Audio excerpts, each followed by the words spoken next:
아우라그룹의 펜트하우스 집무실은 세상의 정상에 떠있는 얼음 성체와도 같았다.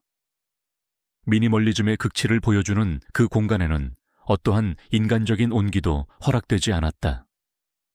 그곳의 주인이자 아우라그룹의 심장인 권희준 회장 역시 마찬가지였다. 그는 방금 들어온 보고서에 작은 오탈자 하나를 지적하며 10년간 그룹에 몸담았던 임원을 가차없이 해고했다. 그의 세계에서 감정은 불필요한 사치였고 효율성은 유일한 미덕이었다. 그의 삶은 완벽하게 통제된 궤도를 따라 움직이는 행성과도 같았다. 하지만 그 완벽한 궤도에도 아주 미세한 균열이 있었다. 아주 가끔 비가 내리는 밤이면 그는 기억나지 않는 기억의 파편에 시달렸다. 폭우 소리, 낯선 호텔 방의 소독약 냄새, 그리고 누군가의 희미한 흐느낌. 그 기억은 언제나 안개처럼 희미했지만 그의 얼어붙은 심장에 아주 작은 파문을 남기곤 했다. 그날 오후 중요한 투자 계약을 마치고 돌아오던 그의 차가 시내 중심가의 갑작스러운 행사로 인해 멈춰 섰다. 비서인 최민혁이 난처한 목소리로 보고했다. 회장님 길이 완전히 막혔습니다. 잠시 우회해서 공원 옆길로 가시는 것이 좋겠습니다. 권희준은 보통 때라면 결코 허락하지 않았을 제안이었다. 하지만 그 순간 그는 무언가에 이끌린 듯 창밖을 보았다. 가을 햇살 아래 황금빛으로 물든 은행나무 잎들이 바람에 흩날리고 있었다. 그는 자신도 모르게 입을 열었다. 차 세워, 잠시 걷지. 그의 갑작스러운 결정에 최 비서는 경악했지만 감히 토를 달지는 못했다. 권희준이 차에서 내린 것은 지난 몇 년간 처음 있는 아주 이례적인 일이었다. 그는 마치 다른 사람의 몸에 들어온 것처럼 낯선 공원의 풍경 속으로 천천히 걸어 들어갔다. 같은 시각 공원에서 멀지 않은 작은 골목에 위치한 베이커리 라 푸티트 레브는 달콤한 버터 냄새와 아이들의 웃음소리로 가득했다. 이곳의 주인이자 파티시에인 한서연은 반죽을 다루는 섬세한 손길로 자신만의 작은 꿈을 빚어내고 있었다. 그녀는 한때 프랑스 유학까지 꿈꿨던 천재적인 재능의 소유자였지만 지금은 5살 배기 쌍둥이 남매 하준과 혜은의 엄마로서의 삶에 만족하고 있었다. 하준아, 그렇게 세게 누르면 쿠키가 아야해요. 혜은아, 초콜릿은 얼굴에 바르는 게 아니란다. 그녀는 정신없이 움직이면서도 아이들을 향한 눈빛만은 언제나 따뜻하고 부드러웠다. 그녀의 삶은 고되고 팍팍했지만 두 아이는 그녀의 세상을 채우는 유일하고 완벽한 행복이었다. 아들 하준이는 엄마를 쏙 빼닮아 진지한 표정으로 반죽을 조물거렸고 딸 혜은이는 자유로운 영혼의 예술가처럼 온몸에 밀가루를 묻히며 즐거워했다. 오전 장사를 마친 서연은 오후에 손님들을 맞이하기 전 잠시 아이들을 데리고 공원으로 나왔다. 그것은 그들만의 작고 소중한 일상이었다. 그녀는 아이들이 마음껏 뛰어놀게 하고 자신은 벤치에 앉아 잠시 숨을 돌렸다. 가을 햇살이 그녀의 지친 어깨 위로 따스하게 내려앉았다. 사건은 순식간에 일어났다. 노란 나비를 발견한 혜은이가 신나게 달려가다가 그만 발이 엉켜 넘어지고 만 것이다. 아이는 그대로 앞으로 굴렀고 때마침 그곳을 지나던 한 남자의 단단한 구둣발 바로 앞에 멈춰 섰다. 넘어진 동생을 본 하준이는 즉시 달려와 동생과 낯선 남자 사이에 자신의 작은 몸을 끼워 넣고는 상대를 노려보며 경계태세를 취했다.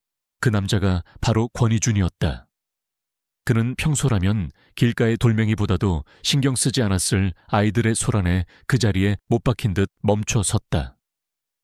그의 시선은 자신을 올려다보는 작은 남자아이에게 고정되었다. 그 건방지고 조금도 물러서지 않는 완고한 눈빛.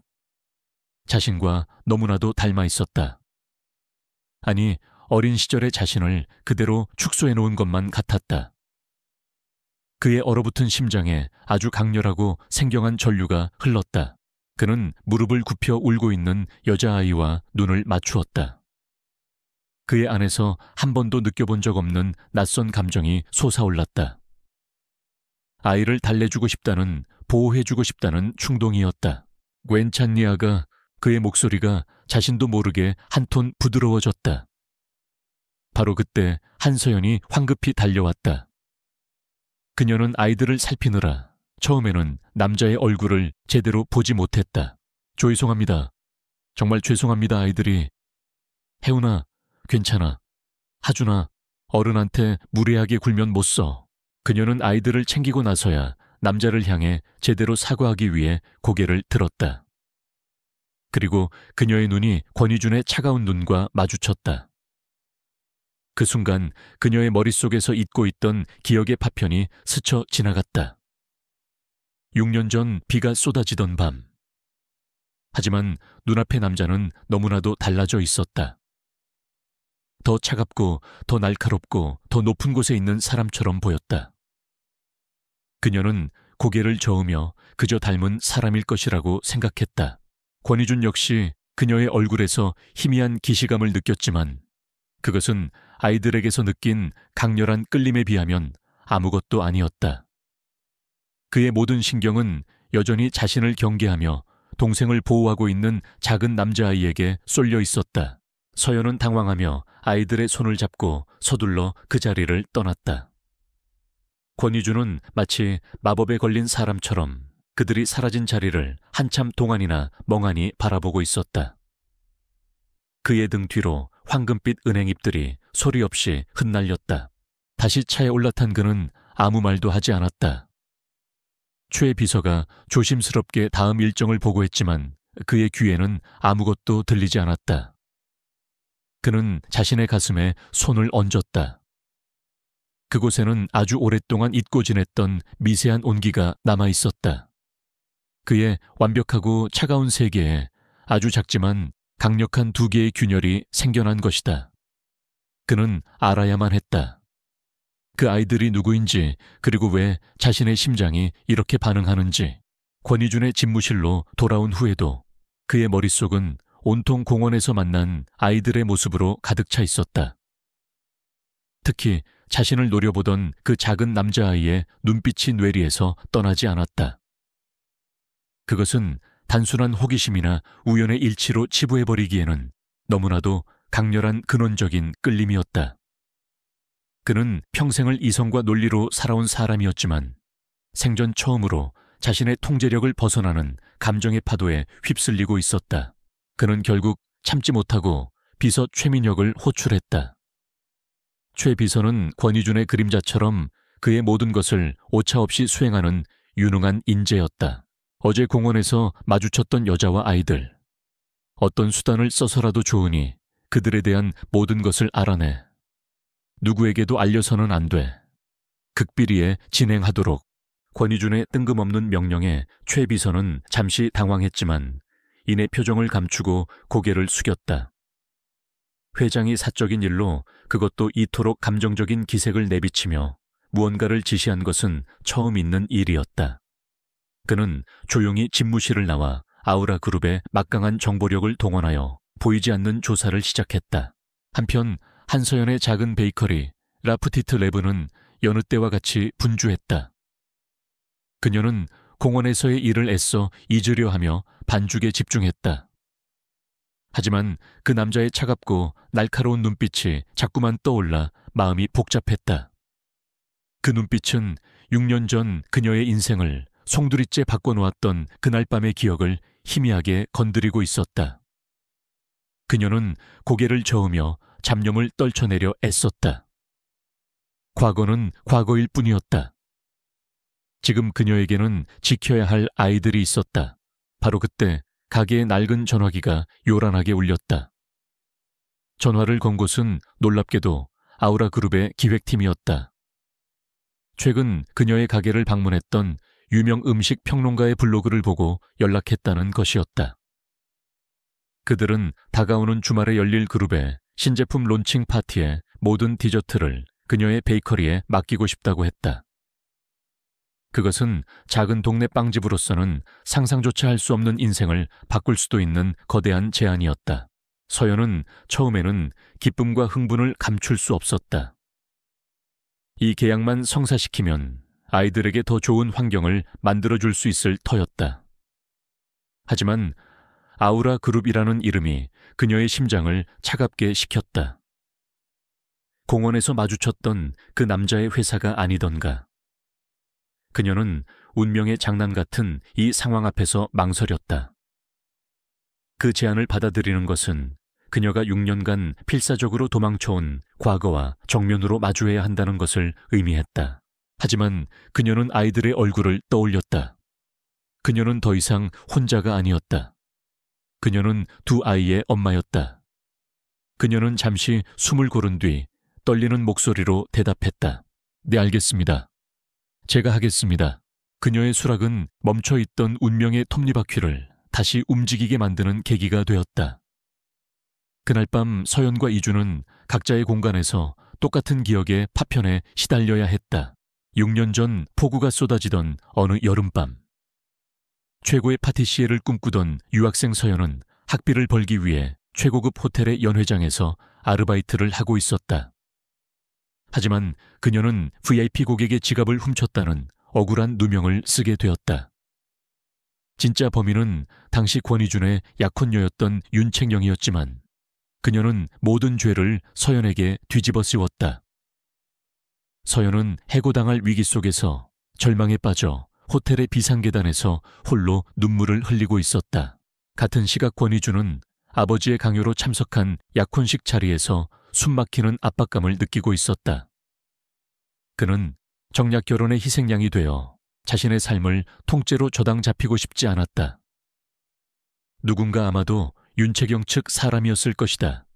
그의 술에 약을 탔고 그는 약 기운과 스트레스를 이기지 못해 비틀거리며 연회장을 빠져나왔다.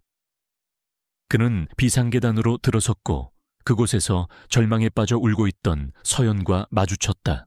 약에 취한 남자와 세상에 버려진 여자. 두 사람은 서로의 눈빛에서 동질의 외로움과 절망을 보았다. 그들은 서로의 이름도 신분도 묻지 않았다. 그저 그 순간의 위로가 필요했을 뿐이었다.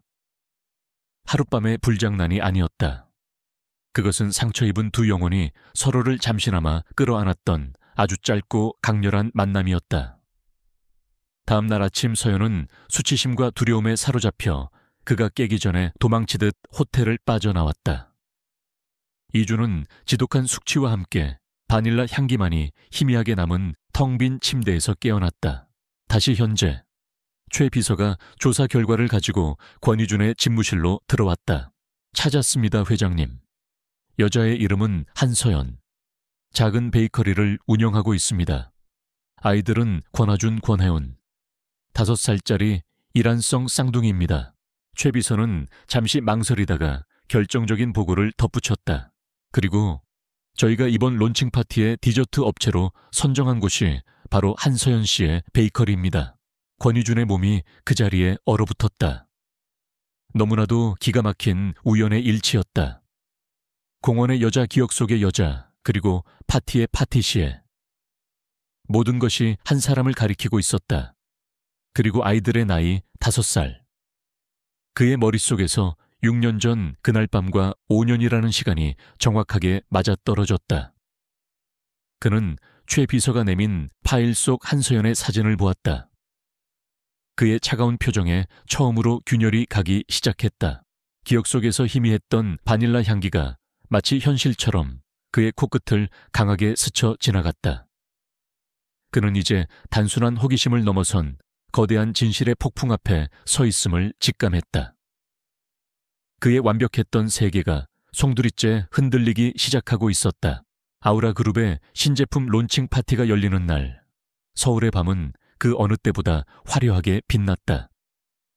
최고급 호텔의 그랜드 볼룸은 대한민국의 상류층 인사들로 가득 찼고 그들의 웃음소리와 잔 부딪히는 소리가 샹들리에 불빛 아래 흩어졌다. 이 화려한 세계의 중심에 한서연은 이방인처럼 서 있었다.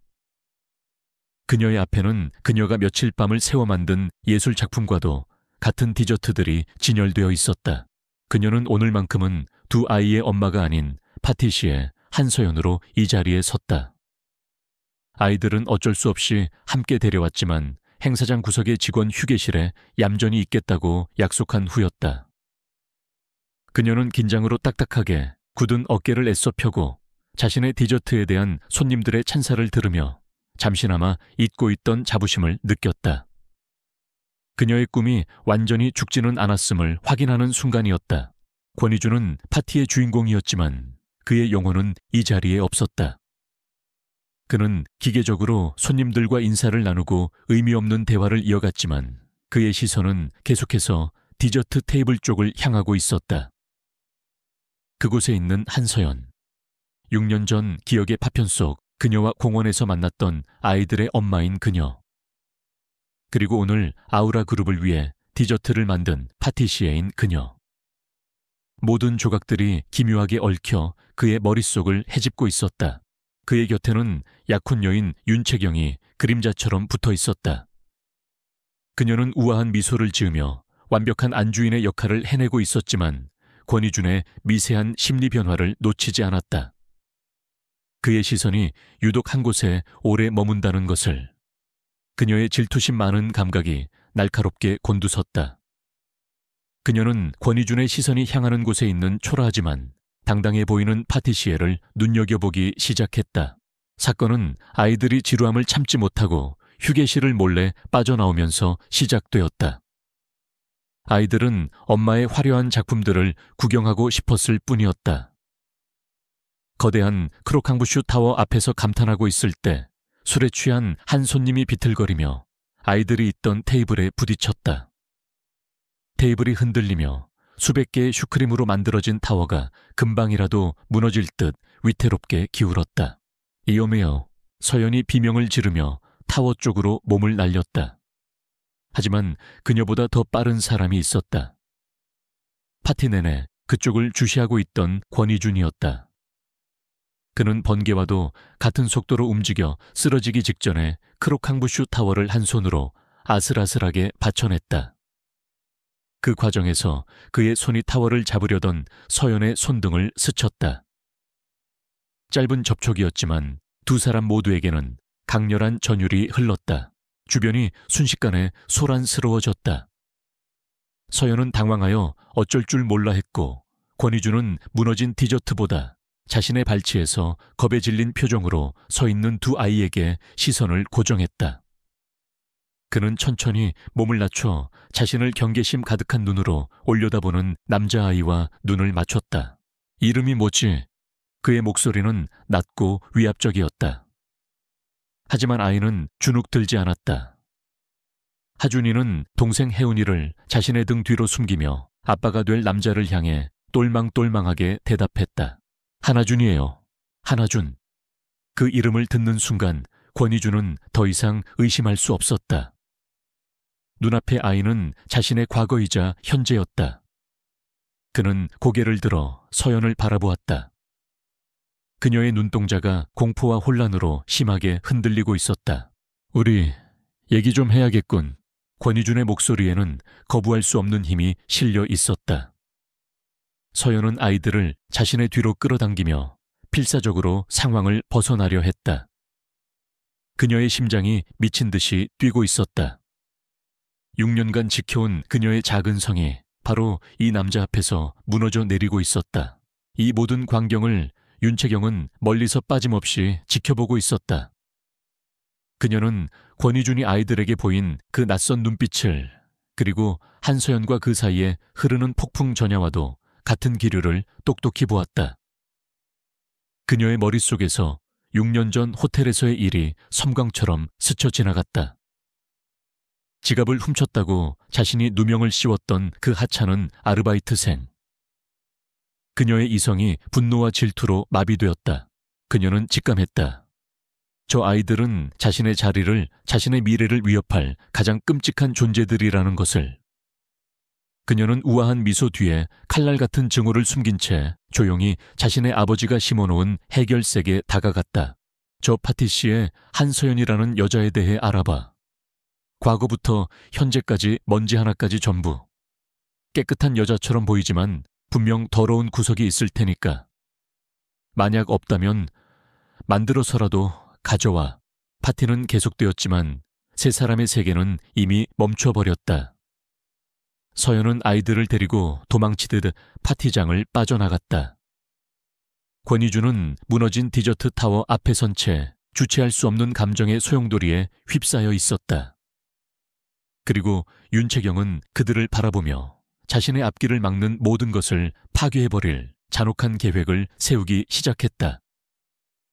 보이지 않는 전쟁의 서막이 가장 화려한 무대 위에서 조용히 오르고 있었다.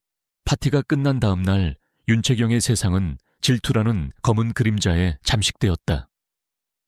그녀는 자신의 화려한 드레스룸에서 수백 벌의 옷과 보석에 둘러싸여 있었지만 그 무엇도 그녀의 불안감을 잠재우지 못했다. 권희준. 그녀가 곧 소유하게 될 가장 완벽한 트로피. 그의 얼음 같은 눈동자가 그날 밤 이름 없는 파티시에와 그녀의 아이들 앞에서 잠시나마 녹아내리는 것을 그녀는 보았다. 그것은 그녀의 자존심에 대한, 그리고 그녀의 미래에 대한 용서할 수 없는 모독이었다. 그녀는 더 이상 기다리지 않았다. 그녀는 자신이 동원할 수 있는 모든 힘을 이용해 한서연의 뒷조사를 시작했다. 그녀가 고용한 해결사는 돈만 주면 없는 사실도 만들어내는 이 바닥에서 가장 유능하고 악랄한 자였다. 윤채경은 그에게 명확한 목표를 제시했다. 한서연을 계획적으로 부유한 남자에게 접근하는 가난하고 교활한 미혼모로 만들라는 것이었다. 이야기를 만들어와. 권희준 회장이 그녀의 마지막 사냥감이었다는 아주 그럴듯하고 비참한 이야기 말이야. 해결사는 즉시 움직였다. 그는 한서연의 모든 것을 파헤치기 시작했다.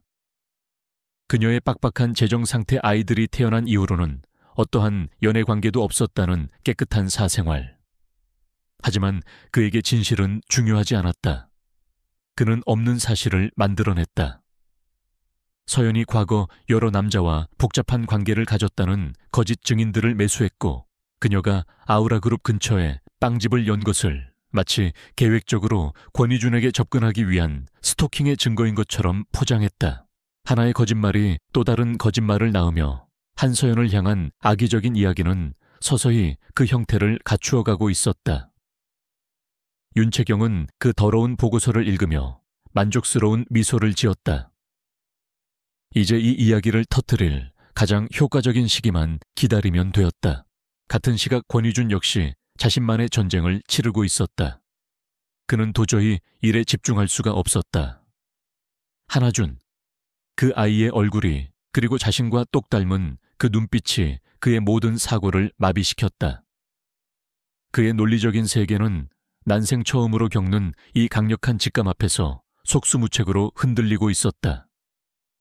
그는 소문이 아닌 명백한 사실이 필요했다. 그는 최 비서에게 이전보다 훨씬 더 깊고 철저한 조사를 지시했다. 이번에는 단순한 신상조사가 아니었다. 그는 한서연의 과거 그리고 두 아이의 출생에 대한 모든 공식적인 기록을 원했다. 아우라 그룹의 힘은 막강했다. 최 비서는 합법과 불법의 경계를 넘나들며 필요한 정보들을 수집하기 시작했다. 그는 먼저 한서연의 과거 학적 기록을 뒤졌다. 프랑스의 명문 요리학교에 재학 중이던 그녀가 왜 갑자기 모든 것을 포기하고 귀국해야만 했는지. 기록에는 개인적인 건강상의 이유라고 적혀 있었지만 그 시기는 그녀가 임신 사실을 알게 되었을 시점과 정확하게 일치했다. 그리고 가장 결정적인 증거. 최 비서는 병원과 구청의 기록 보관소까지 손을 뻗어 마침내 두 아이의 출생 기록을 손에 넣었다. 그는 파일에 적힌 아이들의 정확한 생년월일을 확인하는 순간 등골이 서늘해지는 것을 느꼈다. 그는 모든 정보를 취합하여 하나의 완벽한 연대표를 만들었다. 6년 전 폭우가 쏟아지던 호텔 파티가 열렸던 그날 밤의 날짜. 그리고 아이들이 태어난 날짜. 모든 것을 계산하자 정확하게 40주. 정상적인 임신 기간과 하루의 오차도 없었다. 모든 정황 증거가 단 하나의 끔찍하고도 명백한 진실을 가리키고 있었다. 최 비서는 무거운 마음으로 연대표를 권희준의 책상 위에 올려놓았다. 권희준은 말없이 서류를 내려다보았다. 검은 잉크로 찍힌 날짜들이 그의 심장을 찔러오는 비수와도 같았다. 더 이상 논리적으로 부정할 수 없었다. 공원에서 느꼈던 그 기묘한 끌림은 단순한 변덕이 아니었다. 그것은 그의 피 속에 잠재되어 있던 부정할 수 없는 본능이었다. 그는 아버지였다. 그 거대한 진실의 무게 앞에서 그는 잠시 숨을 쉬는 법조차 잊어버렸다. 한편 한서연은 파티 이후 계속되는 불안감에 시달리고 있었다. 누군가 자신을 감시하는 듯한 느낌을 떨칠 수 없었다. 가게 근처에 낯선 차가 몇 시간이고 서 있기도 했고 아무 말 없이 끊어지는 이상한 전화가 걸려 오기도 했다. 그것은 윤채경의 해결사가 그녀를 압박하기 위해 벌이는 심리전이었다. 서연은 아이들에게 무슨 일이라도 생길까봐 잠시도 아이들을 자신의 곁에서 떼어놓지 못했다. 두 개의 다른 조사는 이제 각자의 종착역에 거의 다다르고 있었다. 윤채경의 해결사는 그녀에게 보고했다. 그 여자를 사회적으로 매장시킬 이야기는 준비되었습니다. 언제든 터뜨릴 수 있습니다. 윤채경은 승리를 확신하며 웃었다. 같은 시각 권희주는 자신의 집무실에서 아이들의 사진이 담긴 파일을 응시하고 있었다. 그의 얼굴은 여전히 얼음처럼 차가웠지만 그의 눈동자 안에서는 거대한 폭풍이 휘몰아치고 있었다. 그는 마침내 자리에서 일어나 차 키를 집어들었다. 그의 조사는 끝났다. 이제는 직접 진실과 마주해야 할 시간이었다. 권희준의 검은색 세단이 라프티트 레버의 아기자기한 가게 앞에 멈춰 섰을 때 골목 전체의 시간이 멈춘 듯 했다. 그 차는 이 동네의 소박한 풍경과는 어울리지 않는 다른 세계에서 온 침입자였다. 차에서 내린 권희준의 모습은 그 자체로 하나의 위압감이었다. 그의 존재만으로도 빵집의 따뜻하고 달콤한 공기가 차갑게 얼어붙는 듯 했다. 가게 안에서 아이들과 함께 반죽을 만지며 웃고 있던 한서연은 창밖의 광경을 보고 심장이 바닥으로 떨어지는 것을 느꼈다. 올 것이 왔다고 생각했지만 막상 닥치고 나니 온몸의 피가 차갑게 식었다. 그녀는 본능적으로 아이들을 가게 뒤편의 작은 휴식 공간으로 보냈다. 이 폭풍은 그녀 혼자서 맞서야만 했다. 가게 문에 달린 작은 종이 그의 등장과 함께 첨가하지만 불길한 소리를 냈다.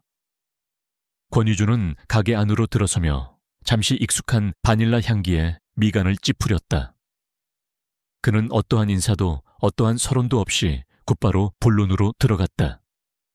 그의 목소리는 낮고 통제되어 있었지만 그 안에는 분노와 혼란이 뒤섞여 있었다. 아이들, 출생일이 내가 받은 보고서와 일치하더군. 그는 사실을 통보하듯 말했다. 서연은 카운터 뒤에 선 채로 두 주먹을 굳게 쥐었다. 그녀의 모성애가 그녀의 모든 두려움을 밀어내고 앞으로 나섰다. 그녀의 가장 큰 공포는 이 차갑고 강력한 남자가 자신의 전부인 아이들을 빼앗아갈지도 모른다는 것이었다. 우연의 일치겠죠. 당신이 착각한 겁니다. 그 아이들은 제 아이들이고 저 혼자만의 아이들입니다. 당장 나가주세요.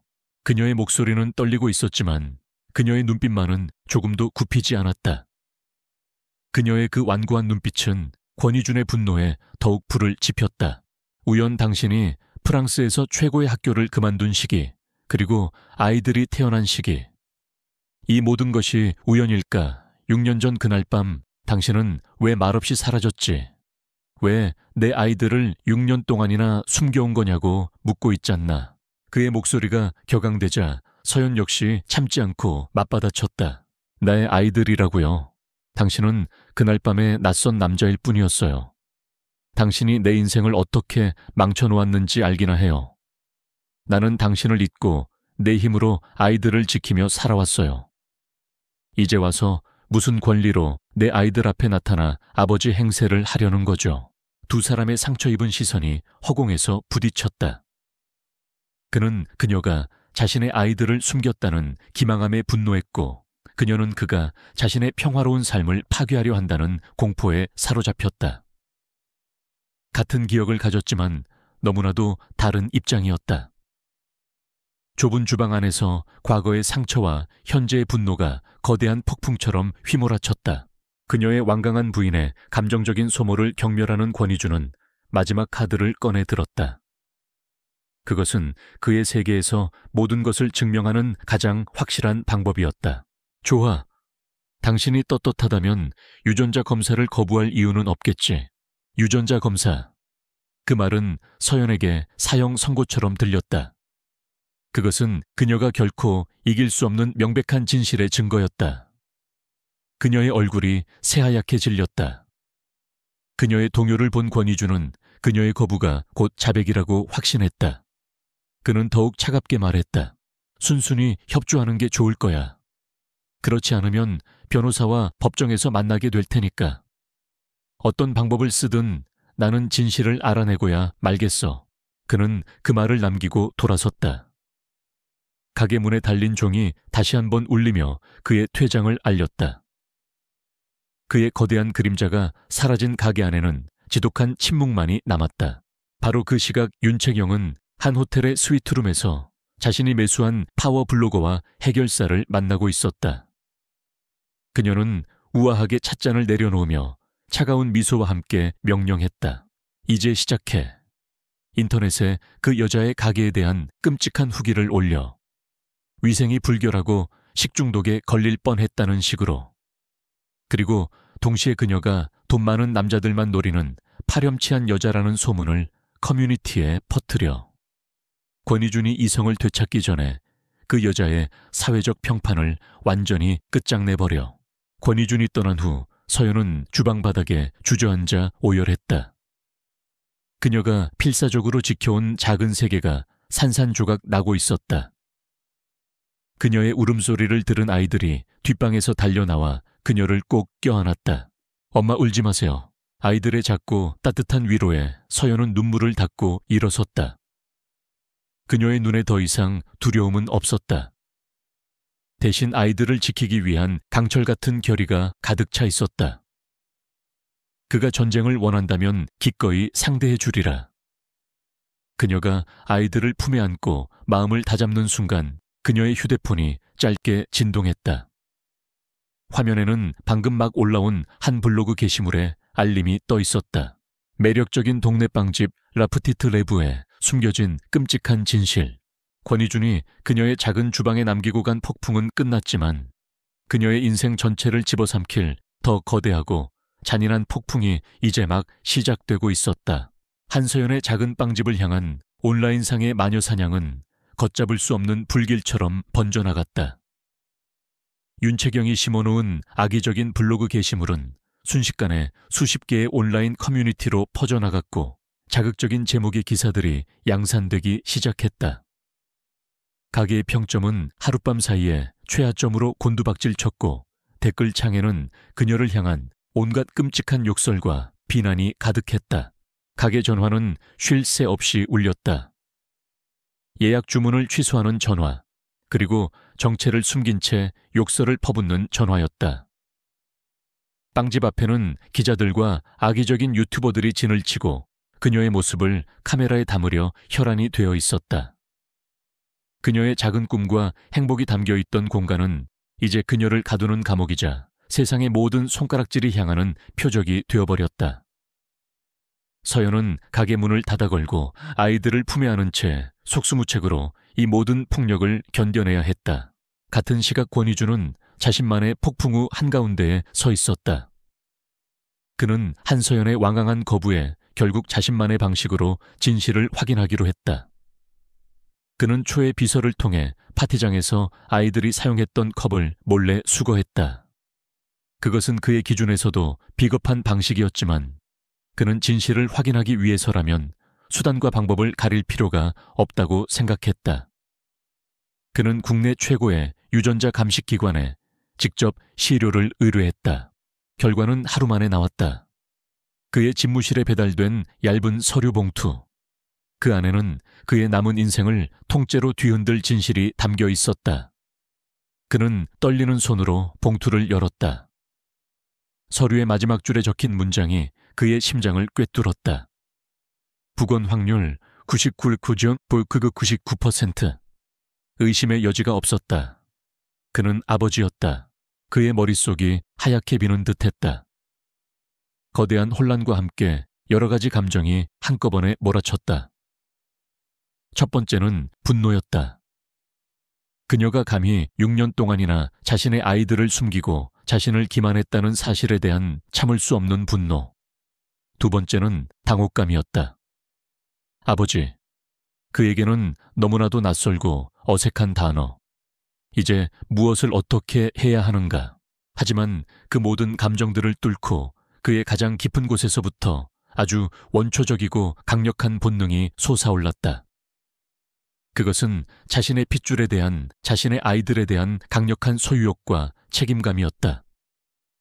그 아이들은 자신의 아이들이었다. 자신의 모든 것을 물려받아야 할 유일한 후계자들이었다. 그런데 그런 아이들이 지금 저 작고 초라한 빵집에서 세상의 비난을 받으며 고통받고 있었다. 바로 그때 최 비서가 다급한 표정으로 집무실 문을 열고 들어왔다. 회장님 한서연 씨의 베이커리에 대한 온라인상의 여론이 심각합니다. 단순한 악성 리뷰 수준을 넘어 조직적인 허위, 사실 유포와 인신공격으로 번지고 있습니다. 최 비서는 태블릿 PC를 통해 문제의 게시물들과 기사들을 그에게 보여주었다. 화면에는 불량위생, 비양심적인 업주, 싱글맘을 무기로 부유한 남성들에게 의도적으로 접근 같은 자극적인 제목들이 가득했다. 권희준의 눈이 차갑게 빛나기 시작했다. 그의 분노의 방향이 바뀌고 있었다. 한서연에 대한 분노는 여전했지만 그보다 더 큰 분노가 화면 속에 보이지 않는 적들을 향했다. 감히 누가 내 아이들의 어머니를 모욕하는가. 그의 머릿속에서 그녀는 더 이상 자신을 속인 여자가 아니었다. 자신의 아이들을 낳고 길러준, 그리고 지금 자신의 아이들과 함께 고통받고 있는 여자였다. 그의 영역을 침범한 자들에 대한 냉혹한 적개심이 솟아올랐다. 한편 윤채경은 자신의 집에서 와인을 마시며 실시간으로 번져나가는 스캔들을 만족스럽게 지켜보고 있었다.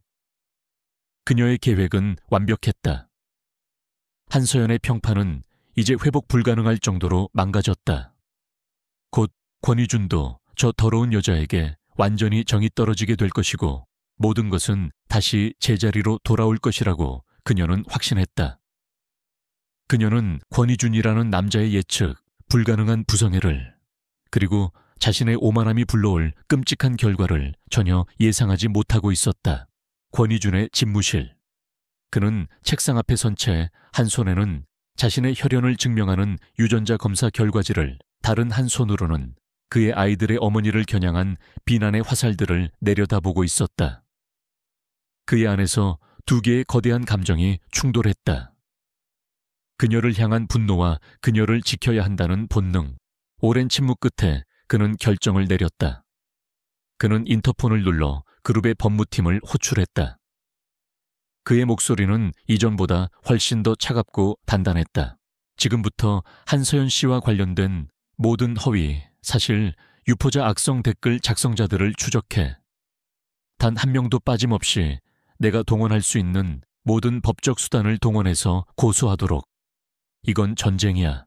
그의 선전포고였다. 그는 이제 한서연의 아이들을 빼앗아오기 위해 싸우는 것이 아니었다. 자신의 아이들과 그 어머니를 지키기 위해 세상의 모든 악의와 싸우기로 결심한 것이다. 권희준의 선전포고와 함께 아우라 그룹의 법무팀은 잠자던 사자처럼 움직이기 시작했다. 그들은 대한민국 최고의 기업 사냥개들로 불리는 집단이었다. 하룻밤 사이에 한서연의 빵집을 비난했던 수십 개의 블로그와 커뮤니티에 공식적인 경고장이 발송되었고 가장 악의적인 게시물을 올렸던 유포자들에게는 억대의 손해배상 소송장이 날아들었다. 상황은 순식간에 반전되었다. 익명의 그늘에 숨어 신나게 마녀 사냥을 즐기던 대중들은 거대 기업의 무자비한 법적 대응 앞에 겁을 먹고 꼬리를 내리기 시작했다. 악성 댓글들은 빛의 속도로 삭제되었고 여론은 힘없는 싱글맘을 향한 대기업의 과잉 대응이라는 새로운 방향으로 흘러가는 듯했지만 아우라 그룹은 아랑곳하지 않았다. 그들의 목표는 여론전이 아니었다. 배후를 찾아내 뿌리 뽑는 것이었다. 한서연은 자신의 작은 가게 안에서 이 모든 상황을 믿을 수 없다는 듯 지켜보고 있었다. 어제까지만 해도 자신을 지옥으로 몰아넣던 세상이 이제는 자신을 변호하는 목소리들로 시끄러워지고 있었다. 이 모든 것을 움직이는 사람이 권희준이라는 사실을 그녀는 알고 있었다. 하지만 그의 의도를 도무지 짐작할 수 없었다. 이것은 아이들을 빼앗기 위한 또 다른 고도의 심리전일까, 아니면 그녀가 혼란에 빠져 있을 때 법무팀과는 별개로 움직이던 최 비서의 팀은 스캔들의 진원지를 거의 다 찾아낸 상태였다. 그들은 돈을 받고 허위 게시물을 작성한 블로거의 계좌를 추적하여 자금의 출처가 의문의 유령 회사임을 밝혀냈다. 그리고 그 유령 회사의 뒤에는 윤채경의 아버지가 회장으로 있는 태하그룹의 이름이 희미하게 남아있었다. 최 비서는 모든 증거를 취합하여 권희준에게 보고했다. 권희준은 보고서를 말없이 내려다볼 뿐이었지만 그의 눈빛은 만년설보다도 더 차갑게 얼어붙어 있었다. 그는 모든 것을 예상했지만 직접 확인한 진실은 그의 마지막 남은 인간적인 정마저 파괴해버렸다. 자신의 약혼자가 자신의 아이들의 어머니를 파멸시키려 했다는 사실. 그는 다시 한서연의 빵집을 찾아갔다. 이번에 그의 손에는 유전자 검사 결과지나 변호사의 서류가 들려있지 않았다. 그는 자신이 알아낸 그녀를 향한 음모의 증거들을 그녀의 앞에 내놓았다. 이건 단순한 온라인상의 해프닝이 아니었어. 처음부터 당신을 노리고 조직적으로 계획된 공격이었어. 서연은 그가 내민 자료들을 보며 숨을 삼켰다. 그녀는 자신이 얼마나 거대하고 추악한 음모의 희생양이 될 뻔했는지 깨달았다. 그리고 동시에 눈앞의 남자를 다시 보게 되었다. 그는 이 스캔들을 이용해 자신을 무너뜨리고 아이들을 빼앗아갈 수도 있었다. 하지만 그는 그렇게 하지 않았다. 오히려 그는 보이지 않는 곳에서 그녀를 위해 싸우고 있었다. 그녀의 혼란스러운 시선을 느끼며 권희준은 처음으로 자신의 속내를 조금 내비쳤다. 내 아이들의 엄마가 세상의 조롱거리로 전락하는 건 내가 원하지 않아. 그의 목소리는 여전히 차가웠지만 그 안에는 희미한 보호의 의지가 담겨 있었다. 그 순간 가게 뒷방에 있던 아이들이 그의 목소리를 듣고 빼꼼히 고개를 내밀었다. 하준이는 여전히 경계심을 풀지 않은 채 엄마의 뒤에 섰고 혜운이는 호기심 어린 눈으로 그를 쳐다보았다. 권희준은 아이들과 눈이 마주치자 순간 표정이 부드러워지는 것을 자신도 느끼지 못했다. 그는 자신이 이곳에 온 진짜 이유를 깨달았다. 그녀를 위해서만이 아니었다. 아이들을 위해서였다. 아이들이 더 이상 상처받지 않게 하기 위해서. 그는 서툴게 아이들을 위해 준비해온 작은 장난감 로봇을 내밀었다. 아버지가 되기 위한 그의 첫 번째 아주 어색한 시도였다. 빵집을 나선 권희준은 차 안에서 망설임 없이 윤채경에게 전화를 걸었다.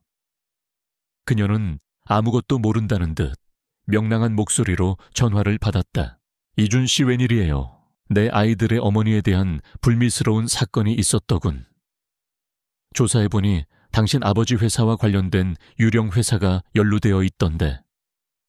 물론 이건 채경 씨와는 아무 상관없는 일이겠지.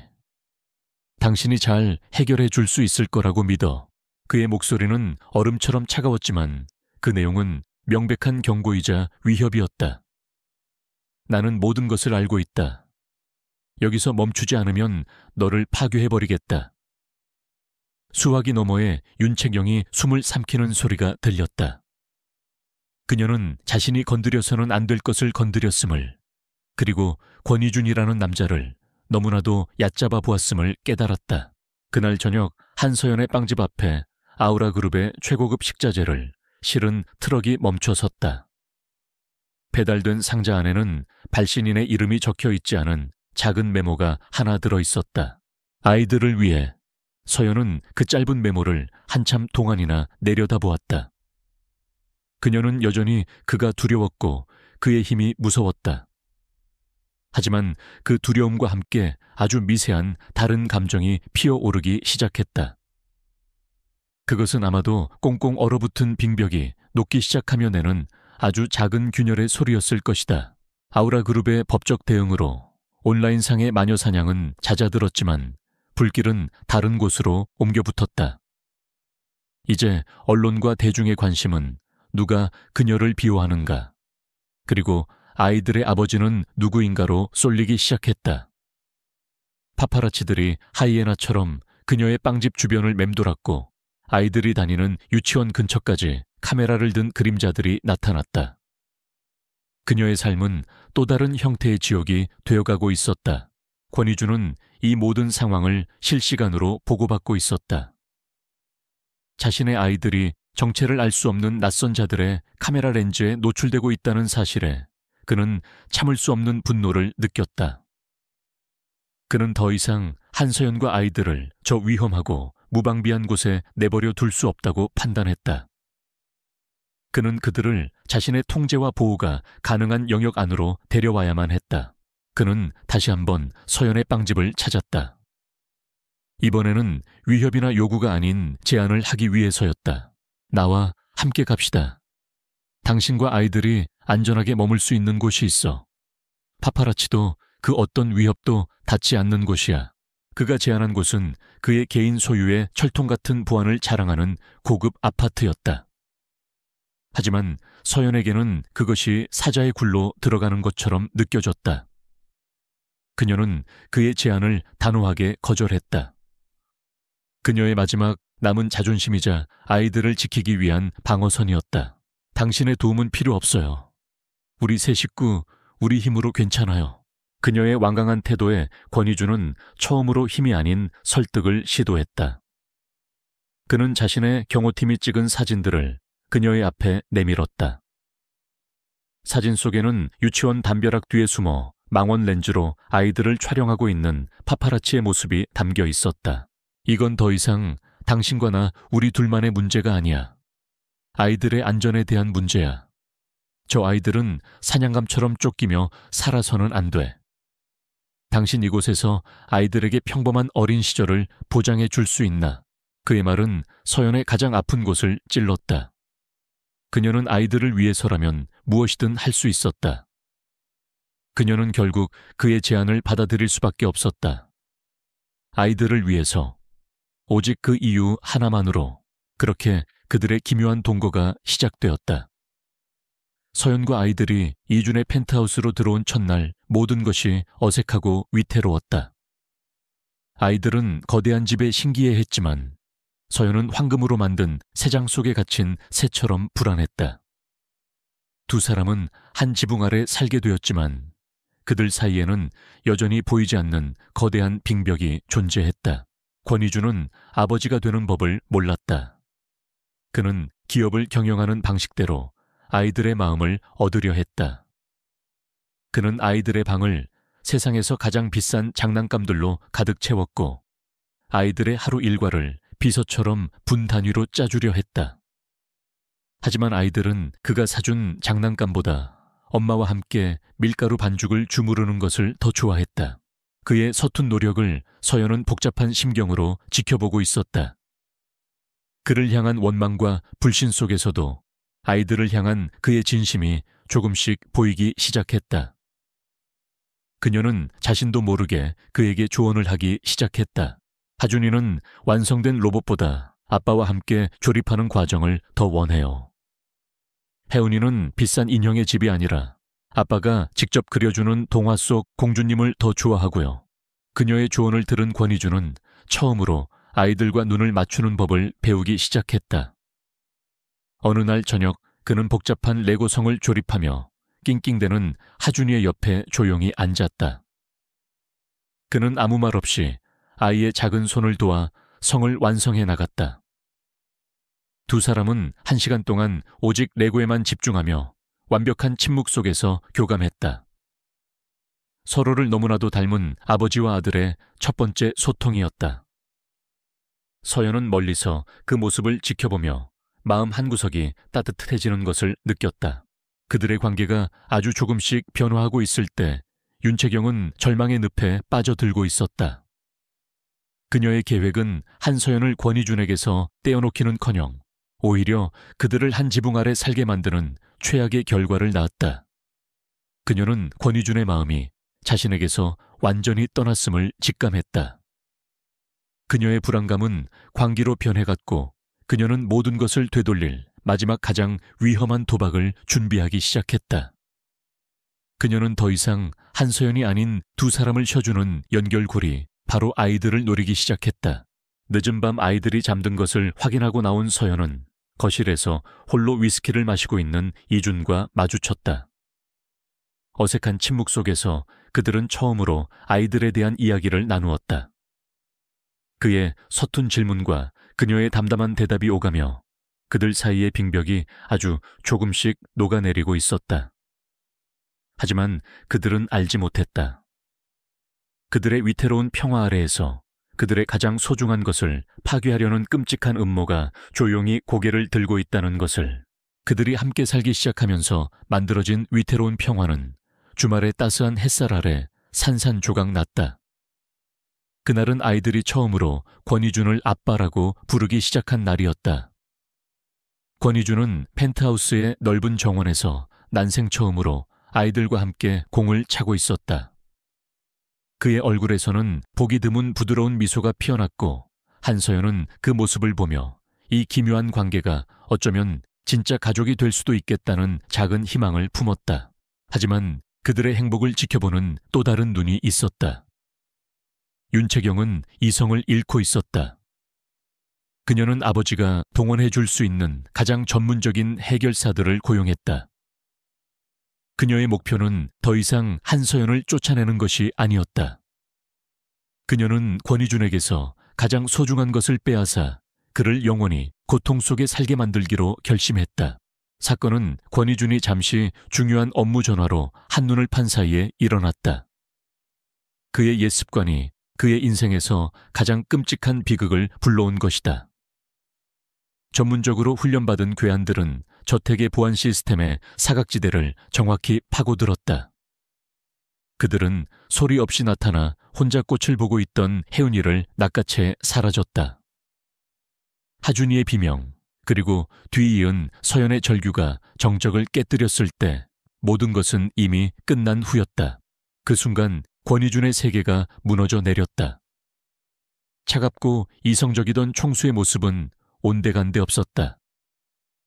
자신의 딸이 눈앞에서 사라졌다는 사실 앞에서 그는 분노와 죄책감에 사로잡힌 한 마리의 부상당한 늑대와도 같았다.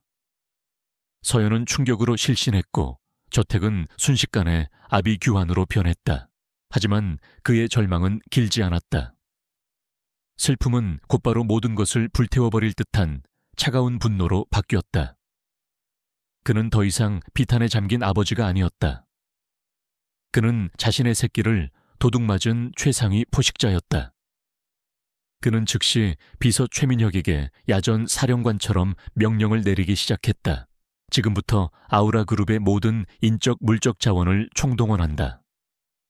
전국 공항과 항만을 감시하고 서울 시내를 빠져나가는 모든 차량을 위성으로 추적해 모든 CCTV 영상을 확보하고 아이의 얼굴을 인식하는 안면 인식 프로그램을 가동시켜 지금 당장 그의 명령과 함께 아우라 그룹이라는 거대한 기계가 움직이기 시작했다. 그것은 국가정보기관에 버금가는 무시무시한 힘이었다. 윤채경의 연락이 온 것은 그때였다. 그녀는 대포폰을 이용해 정신을 차린 서연에게 직접 연락했다. 그녀의 목소리는 승리감에 취해 역겨울 정도로 달콤했다. 네가 감히 내 것을 넘봤어. 이제 대가를 치를 시간이야. 내가 시키는 대로 해. 네가 권희준을 유혹한 꽃뱀이라는 자백서를 쓰고 오늘 밤 비행기로 아무도 찾지 못하는 곳으로 영원히 사라져. 그러면 네 딸을 돌려주지. 만약 경찰이나 권희준에게 알리면 네 딸의 얼굴을 다시는 볼 수 없을 줄 알아. 서연은 딸의 안전 앞에서 무너져 내렸다. 그녀는 모든 것을 포기하고 윤채경의 요구를 들어주려 했다. 하지만 권희준이 그녀의 앞을 막아섰다. 그는 서연의 흔들리는 두 눈을 똑바로 쳐다보며 말했다. 저런 미친 여자가 약속을 지킬 거라고 믿나 당신과 아이 둘 다 없애버릴 거야. 아이를 되찾을 유일한 방법은 우리가 직접 구해내는 것뿐이야. 날 믿어. 그의 목소리에는 그녀가 거부할 수 없는 힘과 믿음이 실려 있었다. 권희준의 팀은 마침내 대포폰의 신호를 추적해 납치범들의 위치가 인천항의 한 폐창고라는 것을 밝혀냈다. 경찰에 신고하기에는 시간이 너무 촉박했고 위험 부담도 컸다. 권희준은 그룹의 전직 특수부대 출신들로 구성된 최전계 보안팀을 직접 이끌고 현장으로 향했다. 그는 더 이상 안전한 사무실에서 보고를 받는 총수가 아니었다. 그는 자신의 딸을 구하기 위해 직접 전쟁터로 뛰어든 아버지였다. 폐창고 주변은 죽음처럼 고요했다. 그들은 어둠을 틈타 유령처럼 창고 안으로 잠입했다. 권희준은 헤드셋을 통해 팀원들의 움직임을 지휘하며 예리한 전략가의 면모를 보였다. 마침내 그들은 창고 가장 깊숙한 곳에서 의자에 묶여 울고 있는 혜은이와 그녀를 지키는 납치범들을 발견했다. 작전은 소리 없이 그리고 무자비하게 이루어졌다. 보안팀원들은 훈련받은 대로 순식간에 납치범들을 제압했다. 권희준은 총성이 오가는 위험한 상황 속에서도 망설임 없이 자신의 몸을 던져 딸에게 달려갔다. 그는 딸을 품에 안고 자신의 몸으로 아이를 완벽하게 감쌌다. 혜은아, 아빠다. 이제 괜찮아. 다 끝났어. 그는 우는 딸을 달래며 평생 해본 적 없는 다정한 목소리로 속삭였다. 그의 품에서 혜은이는 공포에 질린 울음을 터뜨리며 아빠의 목을 끌어안았다. 그 순간 권희준은 세상의 모든 것을 얻은 것 같은 기분을 느꼈다. 납치범들의 리더는 현장에서 붙잡혔다. 권희준은 그의 멱살을 잡고 얼음보다 차가운 목소리로 물었다. 누가 시켰지? 공포에 질린 남자의 입에서 예상했던 이름이 흘러나왔다. 윤채경. 상무님이. 모든 것이 확인되었다. 권희준은 딸을 안은 채 지옥 같았던 창고를 걸어 나왔다. 차 안에는 그를 기다리며 피말리는 시간을 보냈던 서연이 있었다. 딸의 무사한 모습을 본 그녀는 안도감에 그 자리에 주저앉아 오열했다. 권희준은 조용히 그녀의 곁으로 다가가 아이를 안지 않은 다른 손으로 그녀의 손을 힘껏 잡아주었다. 그는 차를 몰아 어둠에 잠긴 도시를 향해 달렸다. 그의 옆자리에는 세상에서 가장 소중한 두 사람이 있었다. 그는 자신의 딸을 구해냈지만 전쟁은 아직 끝나지 않았다. 이제 악맥의 단죄를 내릴 시간이었다. 인천항의 폐창고에서 서울로 돌아오는 길은 길고도 짧았다. 차 안에는 안도감과 탈진, 그리고 아직 끝나지 않은 분노가 뒤섞여 있었다. 한서연은 잠든 딸 혜은이와 그 옆에서 동생의 손을 꼭 잡고 있는 아들 하준이를 번갈아 보며 소리 없이 눈물을 흘렸다. 권희준은 말없이 운전대를 잡았지만 그의 눈빛은 지독한 복수를 예고하는 사냥꾼의 그것처럼 번뜩이고 있었다. 그는 아이들을 가장 안전한 별장에 내려놓고 서연에게 잠시 기다리라고 말한 뒤 곧바로 회사로 향했다. 밤은 이제 막 새벽으로 넘어가고 있었다. 하지만 아우라 그룹의 심장부는 총수의 귀환과 함께 그 어느 때보다도 살벌한 기운 속에서 깨어나고 있었다. 권희준의 복수는 빠르고 정확하고 무자비했다. 그는 경찰에 납치범의 자백 영상을 넘기는 동시에 긴급 기자회견을 소집했다. 동이특위도 전 수백 명의 기자들 앞에서 그는 자신의 약혼녀였던 윤채경과 그녀의 아버지가 벌인 모든 추악한 범죄를 어떠한 감정의 동요도 없이 폭로했다. 납치교사, 살인미수, 허위사실, 유포. 그가 제시하는 증거들은 너무나도 명백해서 그 누구도 반박할 수 없었다. 동시에 아우라 그룹은 태아 그룹을 상대로 적대적 인수합병을 선언했다. 명분은 비윤리적 경영진에 대한 시장의 심판이었다. 권희준의 선전포고와 함께 태아 그룹의 주가는 개장과 동시에 폭락하기 시작했다. 윤채경과 그녀의 아버지가 평생을 바쳐 쌓아 올린 탐욕의 성이 단 몇 시간 만에 무너져 내리고 있었다. 윤채경은 자신의 저택에서 TV를 통해 생중계되는 자신의 몰락을 만견자실하게 지켜보고 있었다. 그녀가 사랑했던 남자가 이제는 그녀의 숨통을 끊어놓는 가장 잔인한 적이 되어 있었다. 잠시 후 검찰 수사관들이 들이닥쳐 그녀의 손에 차가운 수갑을 채웠다. 그녀의 화려했던 세계는 그렇게 비참한 종말을 맞이했다. 모든 폭풍이 지나간 후 권희주는 다시 서연과 아이들이 있는 곳으로 돌아왔다. 그는 며칠 동안 잠도 자지 않았지만 조금도 피곤해 보이지 않았다. 그는 서연의 앞에 마주 앉았다. 이제 그들의 앞을 가로막는 외부의 적은 사라졌다. 남은 것은 그들 내부에 남아있는 과거의 상처와 오해뿐이었다. 권희준이 먼저 입을 열었다. 그의 목소리에는 처음으로 어떤 가식이나 방어 기제도 없는 진솔함이 담겨 있었다. 미안합니다. 그는 서연에게 그리고 자신에게 사과했다. 6년 전 그날 밤 그녀를 제대로 기억하지 못했던 것에 대해, 그녀가 혼자서 감당해야 했던 고통과 두려움에 대해, 그리고 자신의 차가운 세계가 그녀의 평화로운 삶에 남긴 상처들에 대해, 얼음 같던 남자가 마침내 자신의 약하고 불완전한 모습을 인정하는 순간이었다. 그의 진심 어린 사과에 서연을 올가매고 있던 마지막 두려움과 원망이 눈 녹듯 사라졌다. 그녀 역시 자신의 이야기를 털어놓았다. 왜 도망쳐야만 했는지, 왜 아이들을 혼자서라도 지키고 싶었는지. 그것은 그를 향한 증오가 아니라 두려움과 모성애 때문이었다고.